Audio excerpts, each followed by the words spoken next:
सो अगर कोई यूएस में है, अमेरिका में है और उनको ग्रीन कार्ड चाहिए, या फिर ऐसा सोच लो कि उनको ग्रीन कार्ड का जो पिटिशन है उसका स्टेटस भी अप्रूव हो गया, तो फिर भी आपको परेशानी झेलना पड़ेगा, क्योंकि यूएस ने इन जो नए रूल्स है ये वीजा के, जो ग्रीन कार्ड वीजा है उसके नए रूल्स लेके आए हैं। तो इसके बारे में अगर बात करें तो सबसे पहली चीज है कि यहाँ पे जो वेटिंग पीरियड है, जो इंटरव्यू का वेटिंग पीरियड है वो बढ़ चुका है, और इसके अलावा डॉक्यूमेंटेशन और जो इंटरव्यू है वो बहुत स्ट्रिक्ट होगी। और यहाँ पे उन्होंने क्लियर कट बोला है कि अगर आपका जो पिटिशन है, मतलब लोग क्या करते हैं, अपना एक प्रोसेस शुरू करते हैं, एप्लीकेशन डालते, एक पिटिशन डालते ग्रीन कार्ड वीज़ा के लिए, तो यहाँ पे अगर वो अप्रूवल मिल भी गया, तो पहले ऐसा होता था कि अगर अप्रूवल मिल गया तो पहले सोचते थे कि ठीक है चलो जो इंटरव्यू है और जो डॉक्यूमेंट्स है वो तो क्रैक हो जाते हैं। मगर यहाँ पर उन्होंने बोला है कि अप्रूवल एक मैंडेटरी रूल नहीं है कि आपको ग्रीन कार्ड वीज़ा मिलेगा ही मिलेगा, क्योंकि यहाँ पे इतने फ्रॉडुलेंट और इतने मिसयूज केसेस हो रहे हैं जहाँ पे उन्होंने ये एक पैटर्न देखा है, और इसमें मेजरली इंडियन से, अब ये तो एक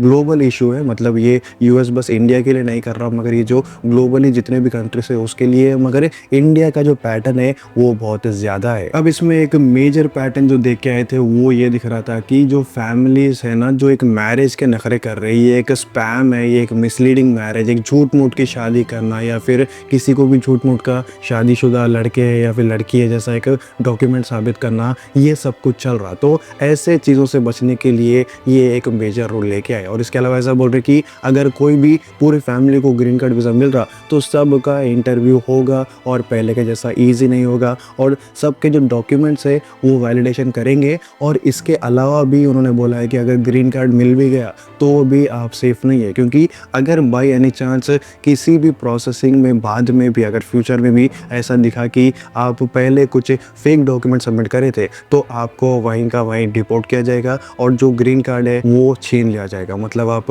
ग्रीन कार्ड की जो वैलिडिटी है वो ख़राब हो जाती। तो यहाँ पे ये स्ट्रिक्ट रूल है, तो जितने भी लोग ग्रीन कार्ड वीज़ा अप्लाई कर रहे उनके लिए एक मेजर रूल है कि जितने डॉक्यूमेंट्स है और जो वेरिफिकेशन है वो सही तरीके से करो। और इसके अलावा ये भी ध्यान रखो कि ग्रीन कार्ड मिल के बाद भी वो जो डॉक्यूमेंट्स है वो अच्छे तरीके से रहे और आप भी वहाँ पे सीधी तरीके से रहो, अगर नहीं रहे तो आपको डिपोर्ट किया जाएगा। अब इस हरकत के बाद कुछ लोग के सवाल थे, जैसे कि क्या ये बस इंडियंस के लिए हो रहा, तो नहीं, ये बस इंडियंस के लिए नहीं है, ये पूरे जितने भी कंट्रीज है अदर देन यूएस सबके लिए है। मगर यहाँ पे जो मेजॉरिटी ग्रीन कार्ड जो वीज़ा रहता है ना, वो अप्लाई करने का रेशियो है वो इंडिया का ज़्यादा है, तो इंडिया पे जो फोकस है वो ज़्यादा करने वाले हैं। और जो सेकेंड चीज़ बोल रहे थे कि क्या यहाँ पे जो ग्रीन कार्ड जो वीज़ा है, क्या इसकी जो वैलिडिटी है उसमें भी कुछ लिमिट लगा रहे, तो ऐसा कुछ है नहीं, आपको कभी मतलब एक बार मिल गया तो मिल गया। इसके अलावा लोग बोल रहे थे कि ये जो अप्रूवल आ गया हमारे ग्रीन कार्ड का जो पिटिशन है उसका जो अप्रूवल आया, तो इससे क्या हम खुश हो सकते, क्या एक मान सकते कि अगर डॉक्यूमेंट सही है तो ये अप्रूवल मिल जाता, तो नहीं,